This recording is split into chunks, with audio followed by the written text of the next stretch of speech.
in unsurpassed, penetrating and perfect dharma is rarely met with, even in 100,000 million kalpas. Having it to see and listen to remember and accept, I vow to taste the truth of the Tathagata's words. Good evening, everyone. Good evening. So, this afternoon, I had a conversation with Will Gensho Turner, whose voice is also going to show up on this recording. So we were talking about something that I've been perhaps musing over, and it has to do with the question of how, I think, how ritual changes us on a cellular level. That was my question. How does our practice change us on a cellular level? And so this is the conversation we had about that. So tonight we're going to continue this search. It's very informal, it's very unformed. We have no idea how it's going to go. But that's was some of our discussion. And it meets me because the question of ritual, we have just done this bodhisattva ceremony in which we recited the precepts. And the question is how that ritual changes us, and whether ritual changes us then on that level, and what does that mean, and so forth. You know, I said to Will that every 7 years our cells shift, our cells change. And so I guess the question came up then is what do we engage in that makes that kind of change for on the bodhisattva path? So we both had some things to say about that, and all we did was we just went back and forth a little bit, very unformed, and so I don't remember now what we talked about. So something will come out now, maybe quite different from what we talked about earlier, but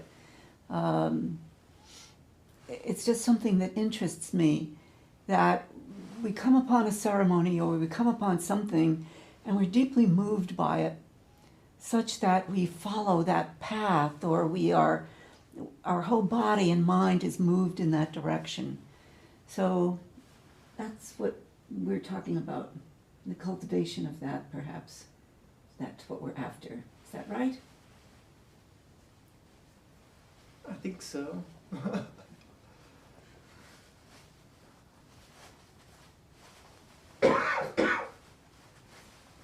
I think what's strange is, we were talking about this earlier today in just a very different context.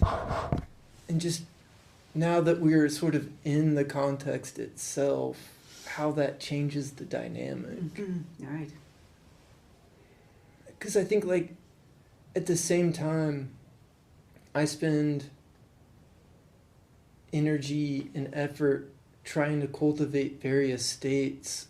I think to find that sense of constancy too is also so much of something. I mean, to find that place where you can settle in and just be. As trite as that sounds, I think a lot of effort goes into reaching such a place. Well, I guess maybe that's what Zen practice is about. I mean, it's cultivating the empty field. And so in order to bring us to a point of cultivation, we have to place ourselves in a situation or a context in which we are more related to that than, say, going out on the golf course. Not that emptiness can't be found there, but the practice of emptiness is where we are in this practice. So placing ourselves in that situation brings about a greater potential for that state, as you were talking about, to be more constant.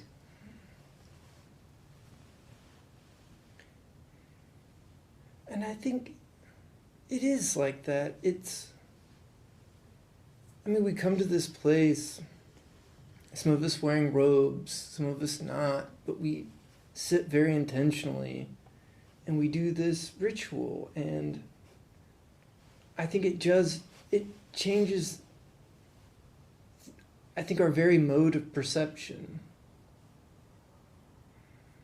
And I think it's sort of, as the saying goes, like, maybe it's not better, but it's different, and it seems necessary in the sense that it balances out so much of my life, because I don't always experience myself this way. Mm-hmm.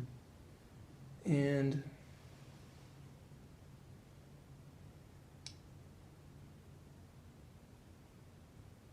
I guess I just feel more peaceful now. Well, that's part of certainly the cellular level, right? I mean, it ultimately changes the body in some way in which we are able to be in that place of whatever place we're talking about, or in that state, let's call it a state. It certainly does bring that resonance to us by that very experience. So we are, there is a cellular shift that is taking place, whether we like it or not, whether we look at it or not. But I am just interested in looking at it for a moment to suggest, simply to make ourselves aware that we are physically changed by our practice, as well as spiritually and in the mind. That the body itself is changed because we are in the field of where we are. So to say, yes, I feel more peaceful, is to say, yeah, my body has changed also, along with the state of mind. They go together, they're not separate. Which, I guess another element of this is talking about these 7-year windows of I think sort of reinvention of the self on maybe a larger scale, but I think in an equally pertinent way, I experience myself very differently in this span of a day. Mm-hmm. And I think that's more or less, I guess, the content of my life is, how I interact and behave at that level. And I think that itself also changes. As our lifestyles themselves become structured around other things. So, so do you suggest then that the awareness of that shifts, or are we less aware of the milieu that we are in when we are in another place of practice, or another environment that we don't call practice? Say I go downtown and I'm walking down Capitol Way and I'm just sort of looking in shops and so forth and so on. So do you suggest that we're less aware of the impact upon us, or the cellular impact? Many of us do go there and we come back from that and we feel that the traffic and the noise and the blur of it all exhausts us. So we come back in relief to a place of focus and a place of place where we can abandon those. We don't have to worry about those things for the time being. And yet certainly the body is impacted by those fields that we engage in.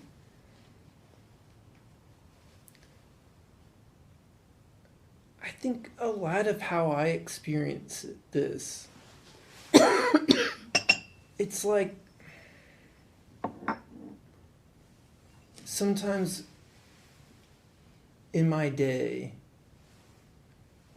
sometimes I'm so sort of engaged, I'm not really even thinking about like the quality of my experience, sort of. Mm-hmm. But then sometimes it's like I slowly become aware of it. And I think in those moments, it's sort of like, can you remember the thing that kind of brings you to experiencing yourself in a different mode that I think is like the meditative mode of experiencing oneself, which is paradoxical in the sense that it's like you're remembering that there's nothing to remember. Mm-hmm. That it's like you sort of already have the thing, and that like looking for it is itself what is distancing you from it. Mm-hmm. Which, I don't know if like describing this, like what that sounds like exactly, but it's like, it feels like to me in my own life,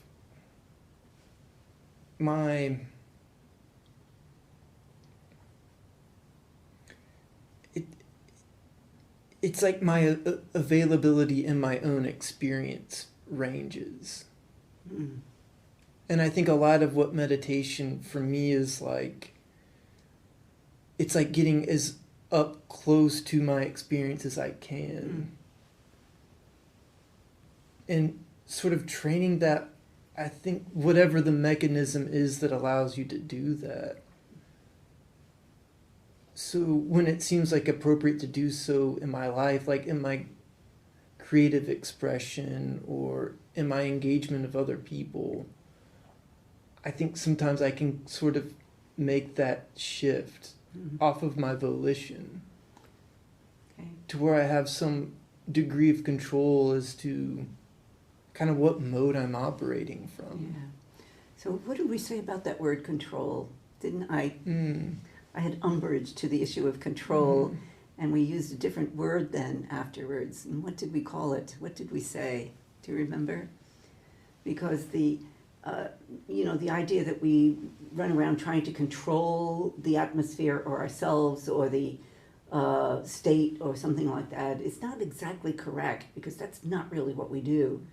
We, in essence, we can't say that we lose control either, but to try to control it is to impose ourselves upon the actuality of being. So what did we say? What word did we use instead? State? I think I remember it being more conversational.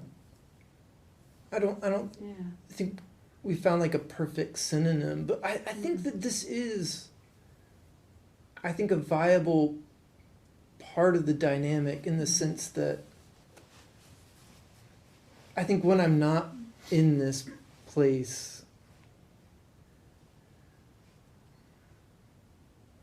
like that's when I want to control things. Sure, of course. Because we sense that we are, and I don't want to call it balance and imbalance, but we sense that we are not on point. Let me call it that.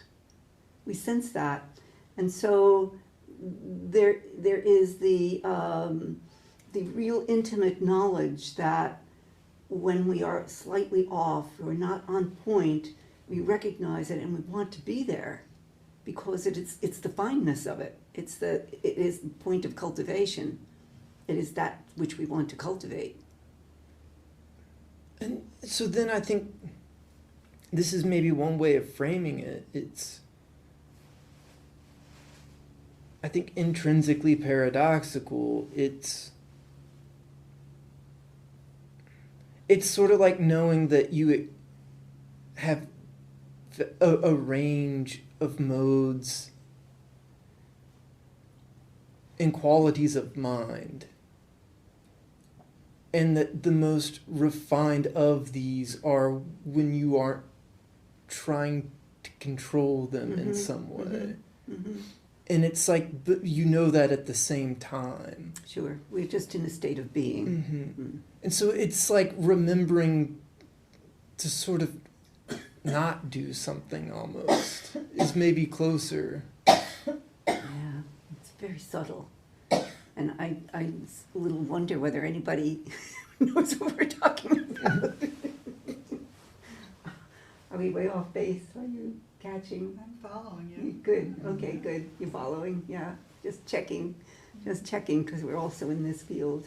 So, so please hop in if you want to say something or you want to ask a question about it. It's very subtle work that we were talking about.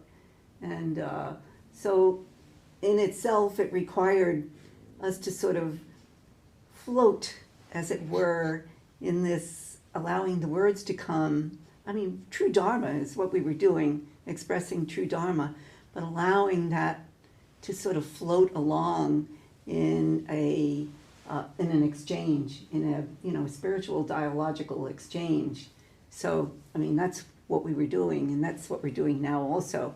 And to allow others to come into that, please do if you have something you want to. Yes. This may not be quite what you were saying, but I think in my experience,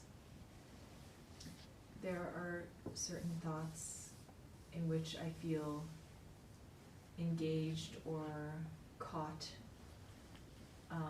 or there is a me who is thinking these thoughts, versus when I'm in, I think, Will, when you were talking about a more peaceful state, or that one that is cultivated through mind meditation, then it's almost like it is not the me who is thinking, but it is a meta view, 1T, META view, that is observing and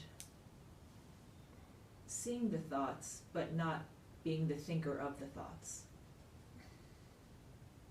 So there is an experience of separation for me in that, and I think a realization, or that's when there's the openness to widen my perspective and to consider that there isn't a distinction between me and other. I think there is this like oddly abstract quality about it, which is maybe another angle on it, or kind of attempt to describe this.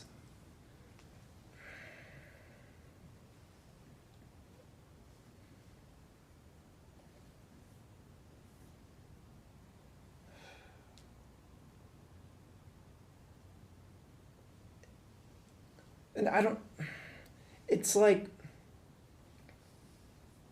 I think thoughts most of the time, as I imagine most of us do. And I think like this state that we're sort of talking about, it shifts your experience of that itself to where, like, normally I'm thinking about my day as like a construct.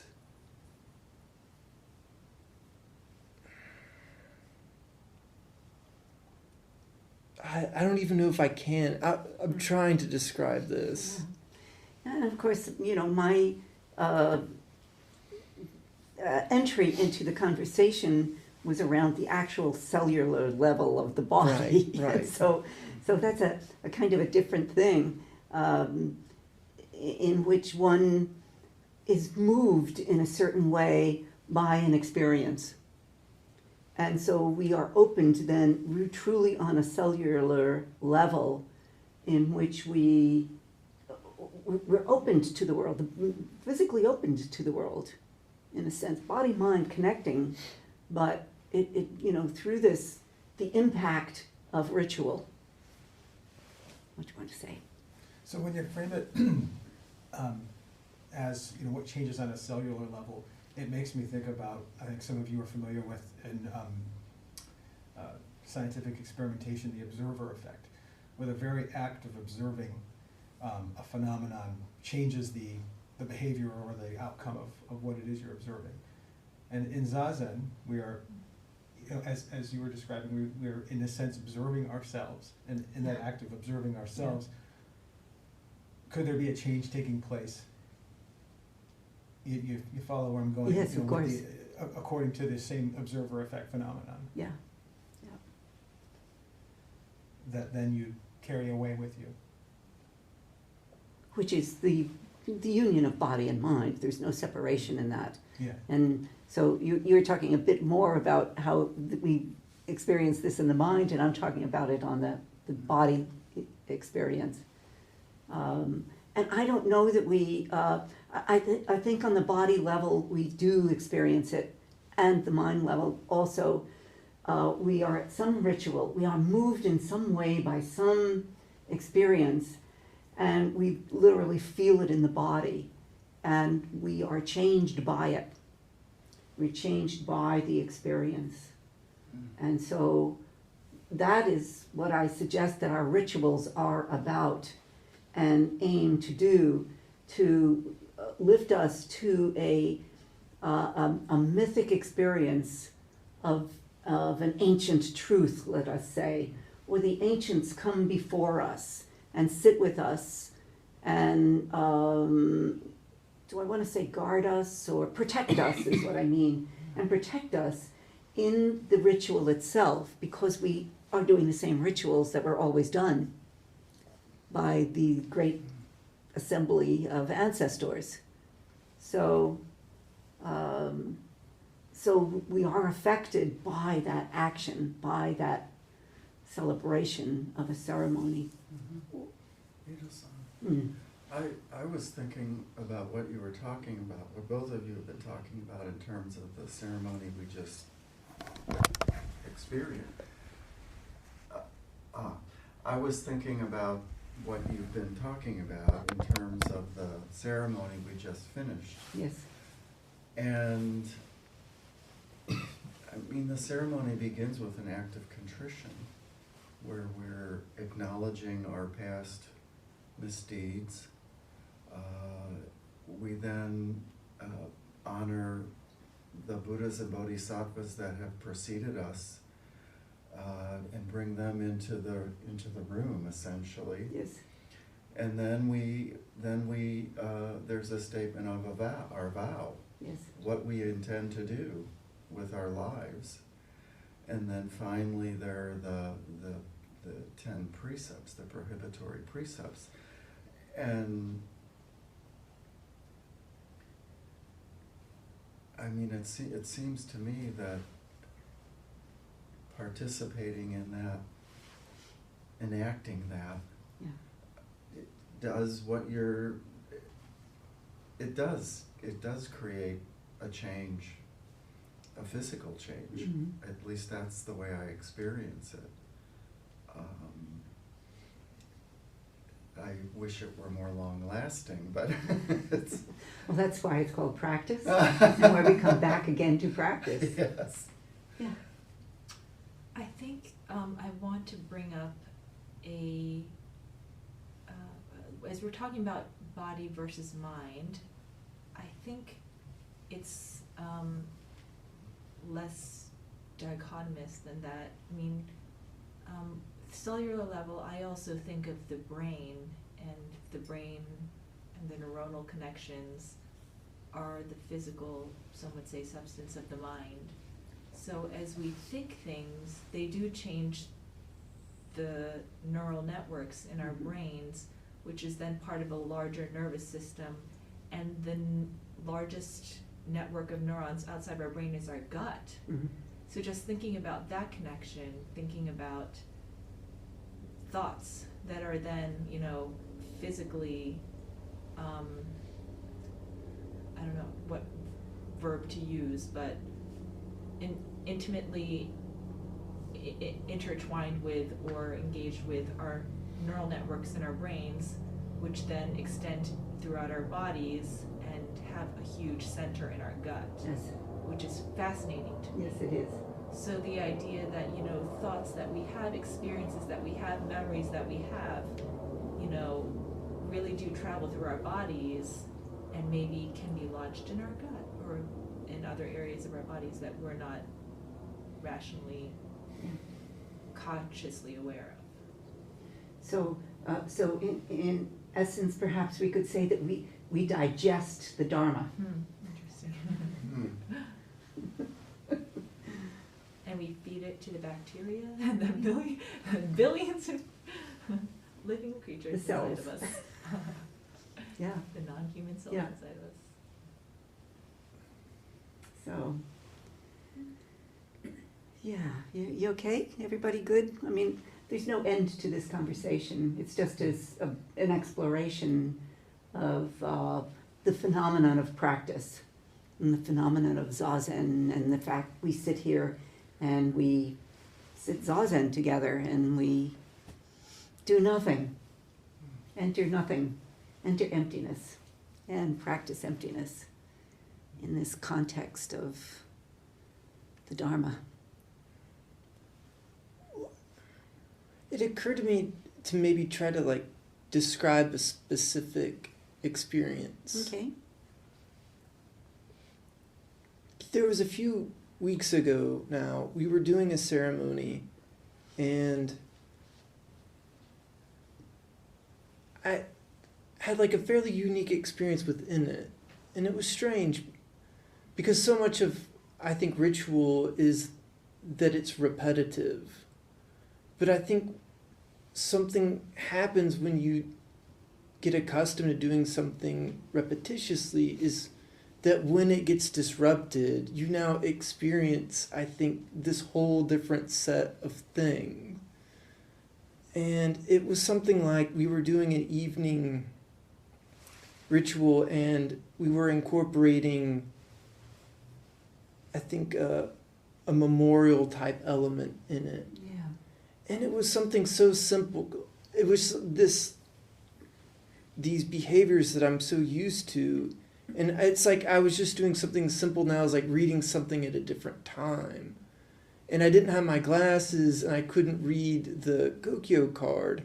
And then it occurred to me just to like lift it up and bring it closer to me. And I don't know like what this sounds like to describe it, but it was like realizing that I could have thought or not thought to do that. Mm. And it was like engaging in my sense of agency itself. Mm. And I think that that's one of the like the great challenges of ritual. It's that I think repetition sort of like innately wants us to kind of close in on ourselves. Mm-hmm. But it's like to resist that, even as it seems most natural, Mm-hmm. and just I think allows you to sort of build that sense of agency. Yeah. So, indeed, our rituals of practice are not enclosing in ourselves at all. They are quite the opposite. They're meant to continually open. And so there are, mudras that we do, that we use, like in Gensho. If we hold the Gensho as such, this is very intimate. This is the Christian form of prayer, in which there's, within oneself, holding the hands here. And in Buddhist practice, we open, and just this gesture of lifting the arms and holding the hands this way means we are open to the world in oneness. And it's once again, when I talk about the use of the body, it's in recognizing what the mudra does to the body itself, and recognizing how the body feels when we hold a particular mudra. So this open, arms open, and up are out in the world. and giving that ritual out into the world. And it's something that one must try. You know, when we hold our hands here, we're very inward and so forth, or inward quiet prayer. And out here we are singing to the world. And it's a very, very different kind of thing. So there is that in the ritual, that we chant with a full voice to give that to the world. Our chanting is given to the celebrant who offers it to the Buddha. That's what we are doing. So if we are busy chanting like this and being kanji, zaibo, satsu, that's, you know, singing me and myself. I don't want to be heard at all. So we give it out to the world. We don't have to shout our chanting, but it should be full. And so it's given out. I am like very grateful for this, because I feel like I'm learning a lesson. Mm. It's, I think, as we were sort of talking about earlier, it's about voice coaching. Mm-hmm. I've never taken voice coaching, and I had no idea what it was about, but I kind of saw it being demonstrated. And there was this guy standing next to a piano, and he hadn't sang in like 20 years, and now he's being trained to do this. And so the voice coach, he's, you know, hitting the key on the piano, and the guy finally hits the right note. And the coach just says, now, can you remember what it feels like to make that sound in your throat? And the guy, well, he says, no, I don't think so. And the voice coach just said, actually, I think you can. And then he just does it. And I think, like, on some level, I think maybe this then is like a distinction in practice. It's like I could try to think the right thought and bring myself to these things sort of philosophically, but like maybe it is like a much more powerful way to just sort of like find that marker in your body and just remember what Absolutely. It feels like. That's quite right. It's to me what practice is about, and it's in those 7 years that we talk about that the cellular change takes place, and it takes 7 years of bowing, maybe 14, 21, in order to understand what we're doing and what that means. Because these things are so deep and ancient. I mean, this is an ancient thing that we are doing, and we don't truly understand it. So we can't understand it intellectually, but in the physical doing of it, we combine with the ancients. We live with the ancients then when we combine. And when we do it, we make that tradition brand new. Tradition is made brand new when we do it here. We aren't just repeating old stuff. We are enacting it right now in this time. Then it occurs to me that one must like act in order to remember. Yes, right. Which makes sense. Yes. Mm-hmm. So, that's a good place to finish, I think. Act to remember. Anybody else, anything? I think that was a good place to finish. So, okay, good. Beings are numberless, I vow to save them. Delusions are inexhaustible, I vow to end them. Dharma gates are boundless, I vow to enter them. Buddha's way is unsurpassed, I